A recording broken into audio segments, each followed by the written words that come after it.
Dalam nama Bapa dan Putra dan Roh Kudus. Amin.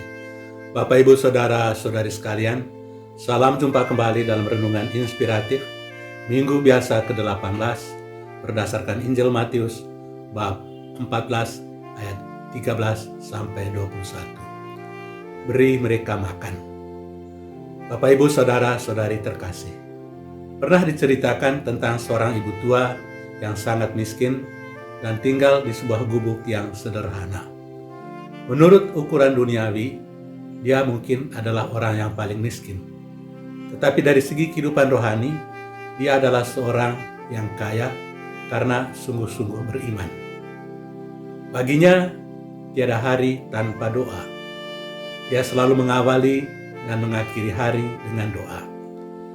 Di hadapan gubuknya, tinggallah seorang kaya yang tidak terlalu peduli dengan Tuhan.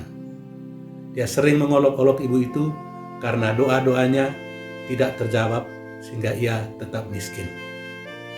Pada suatu hari, ibu itu berdoa dengan suara yang agak keras bahwa dia tidak lagi punya sesuatu untuk dimakan.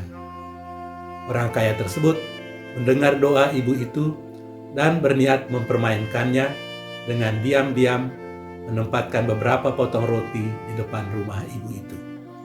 Dia berharap bahwa ibu itu akan menganggap roti itu berasal dari Allah, sehingga dia punya alasan untuk mengolok-olok dia.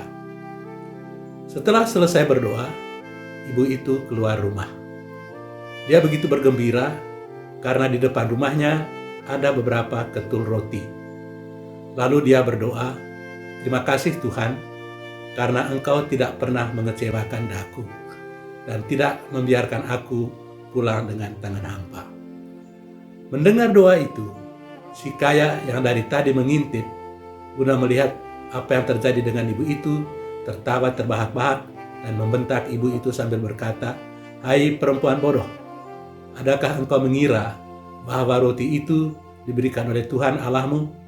Akulah yang memberi roti itu kepadamu."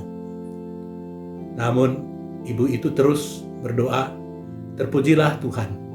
Dia selalu membantu aku dalam keperluan-keperluanku, walaupun kadang-kadang dia menggunakan orang-orang jahat untuk menjawab doa-doaku."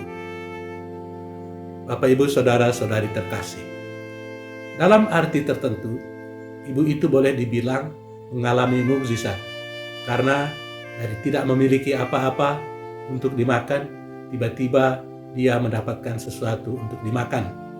Walaupun motivasi orang kaya itu tidak baik, yakni mau mengolok ibu-ibu itu. Tetapi boleh jadi Tuhan memakai orang kaya itu untuk memungkinkan mukjizat itu bisa terjadi. Tanpa tindakan orang kaya itu, walaupun dengan motivasi yang tidak baik, ibu itu tidak bakal mengalami mukjizat. Saudara-saudari terkasih, dalam Injil hari ini kita mendengar cerita tentang mukjizat sesungguhnya yang dilakukan oleh Yesus, yakni mukjizat perbanyakan roti. Mukjizat perbanyakan roti terjadi karena masing-masing pihak mau berkontribusi. Dalam konteks Injil hari ini, para murid mau berbagi atau berkontribusi dengan memberikan Yesus roti dan ikan yang ada pada mereka untuk dibagikan kepada orang banyak.